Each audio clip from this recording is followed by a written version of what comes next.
Bonjour à toutes et à tous. Aujourd'hui, je vais vous proposer quelque chose de nouveau. Vous savez que j'ai écrit un livre dans le cadre de mon activité de numérologue, mais j'écris aussi des histoires courtes qui sont un peu initiatiques. C'est-à-dire que dans mon activité, je me suis rendu compte qu'il y avait beaucoup de choses qui étaient intégrées et comprises parce que ça passait par des histoires. Et à l'époque, je passais avec une histoire de ma vie, tout simplement.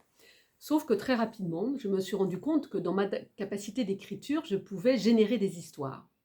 Et celle que je vais vous présenter aujourd'hui parle du territoire, parle de où est ma place dans mon territoire. Le premier territoire, c'est le ventre de votre mère. Le deuxième, quand vous arrivez au monde, c'est votre corps. Le troisième, c'est votre famille. Et le grand territoire de votre vie, c'est de prendre la place complète et entière dans votre corps. Mais c'est aussi de trouver votre place, donc votre territoire dans ce monde, pour pouvoir exprimer ce que vous avez à faire. Et on se rend compte bien souvent, et moi je le vois dans mes consultations, qu'il y a les conditionnements parentaux et d'éducation, il y a tout ça qui nous amène vers un chemin, mais parfois il faut déconstruire pour reconstruire et créer son propre territoire pour pouvoir exprimer réellement qui on est. Donc, cette petite histoire que je vais vous lire, et cette histoire qui vous parle de territoire. Donc, je vous laisse en prendre connaissance, je vous laisse mettre des commentaires, de me dire si ça vous a parlé, de quelle manière, et aussi peut-être de me dire qu'est-ce que vous aimeriez en fait comme sujet que j'aborde, aussi à travers des histoires comme ça, de façon à ce que chacun puisse y trouver un écho, une résonance, en tout cas quelque chose qui lui parle. Je vous dis donc à tout à l'heure dans les commentaires. Je réponds à tout le monde. À très vite. Je n'ai pas entendu la petite cloche de l'entrée retentir. C'est un souffle poussé par la porte refermée brusquement qui a fait frémir les murs, se décoller le papier journal des fenêtres de l'arrière-salle et trembler les étagères. Je viens d'être projeté au sol sur ma couverture ouverte. La poussière de 10 années accumulée s'est répandue dans l'air et alors le trait de lumière pénétrant par les fenêtres dévoilées, elle se mit à scintiller en virevoltant. Je me suis senti vivant. Puis les bruits se sont fait entendre. La vie revenait dans la petite librairie de la rue de la Paix. Chacun de ses pas sur le sol, le craquement du plancher vibrait jusque dans mes pages offertes au ciel. Le bruit se fit plus présent, plus pénétrant. Soudain, j'ai été saisie d'une main ferme, secouée aussi pour que mes petites étoiles de poussière retournent à leur fonction première. J'ai senti la chaleur de ses mains, elles m'ont retournée et mes pages rapidement feuilletées, comme s'il fallait battre un jeu de cartes avant une partie. J'ai senti son regard questionnant sur ma couverture vierge, puis j'ai été glissée dans la poche de son grand manteau. Il faisait bien chaud. Je ne sais pas dire combien de temps j'ai passé ainsi lové à l'abri de l'extérieur. J'avais de temps en temps des ressentis qui passaient au travers du vêtement pour frôler ma couverture. L'humidité est apparue et j'ai senti qu'elle accélérait le rythme. Sa main dans sa poche, elle me plaquait contre elle. J'ai aimé sentir qu'elle me protégeait. Puis, les sons plus forts, les pressions extérieures sur son manteau, je n'aimais pas cette sensation d'étouffement. Puis je me suis sentie comme envolée, tout en étant collée dans l'espace restreint de la poche de son manteau. Plus rien. Juste le bruit de ses pas, les premières notes de musique, c'est bon d'entendre à nouveau une mélodie. La faible lumière qui traversait le tissu était rassurante. Le temps a passé et la musique s'est arrêtée.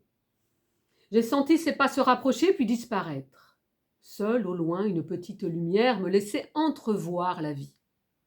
Puis soudain, des pas sur le sol ont fait vibrer le manteau, sa main s'est glissée dans la poche et m'a soulevée de ce petit nid. Sa main était chaude et douce. Elle caressa ma couverture, puis délicatement, elle me retourna, ouvrit la première page. Je sentais son cœur battre. Elle est restée longtemps sur cette page. Puis elle m'a reposée sur le côté, c'était moelleux, sans contrainte. Je l'ai entendue se moucher. Pleurait-elle ? Elle me saisit à nouveau et le son de sa voix est venu résonner sur chacun des mots posés sur mes pages. À toi, ma chérie. Toi qui, je l'espère, es en train de lire ces quelques lignes. Ma douce et belle Angélique, tes grands yeux ont toujours avalé le monde qui t'entourait. Dès que tu as su marcher, ton regard allait partout comme dans l'urgence de tout voir. Tes yeux ont devancé tes pas. Tu venais souvent me voir avec ta mère ou ta grande sœur. Tu aimais faire retentir la petite cloche suspendue à la porte de la librairie. Tu t'engouffrais dans les rayons de tes petits pas rapides pour rejoindre l'arrière-salle où très tôt tu as aimé ouvrir un livre puis un autre sans même savoir lire. Cet espace était ton exploration du monde. Je t'ai vu grandir et te réfugier dans les livres anciens, les livres oubliés. Pendant des heures, tu ne disais pas un mot, c'était juste toi et toutes ces pages à parcourir. Puis tu repartais sans oublier de m'embrasser, ton regard profond dans le mien et ton sourire que tu offrais à la vie. Puis la petite cloche retentissait à nouveau pour finir par se taire. La poussière a fini par recouvrir les livres dans le fond de la librairie comme une couverture d'un temps passé sans ta présence, le signe de l'absence, ton absence. J'ai laissé mourir ce coin de la pièce où tu venais te réfugier, j'ai laissé les étagères garder tes secrets, j'ai laissé les livres fermés avec tes rêves, tes envies. Une partie de toi s'est refermée sur eux. Puis la musique s'est éteinte, la lumière n'entrait plus dans la petite librairie de la rue de la Paix, la petite clochette a résonné pour la dernière fois, je venais de fermer la porte sur mon grand âge, plus de livres dans les étagères, la dernière lueur s'engouffra dans l'arrière-salle comme pour me rappeler ton existence. Tu ne pouvais pas totalement disparaître. Mon cœur ne pouvait te laisser partir totalement. Tu étais la petite étoile de ma librairie. Alors ma chérie, j'ai pris un peu de temps, j'ai ouvert ce petit cahier et j'ai décidé d'y déposer ces mots, en espérant que l'univers ferait son œuvre et qu'il te permette un jour d'ouvrir à nouveau tes grands yeux pour que ton regard, tourné vers ton cœur, te ramène là où tu étais né profondément. Je n'avais que ton prénom, mais je savais où était ton nid. Voilà, ma douce Angélique. J'ai glissé ces lettres en mots rassemblés dans les pages de ce petit livre comme un talisman vers toi. Je suis venue le déposer dans ton antre là, sur une étagère.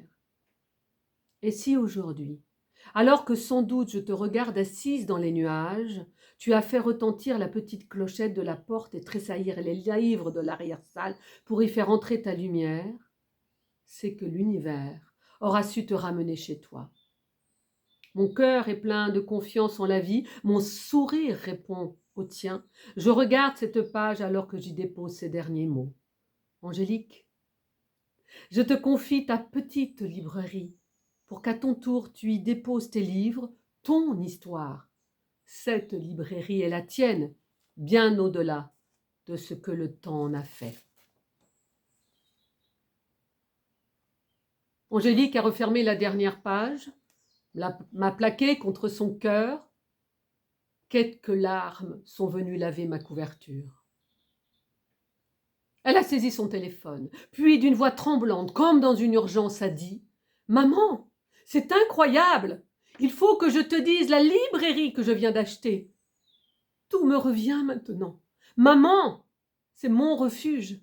Ma petite cabane dans l'arbre à moi. Maman, elle savait tout. » Elle pleura et se mit à rire. « Maman, je suis rentrée à la maison. »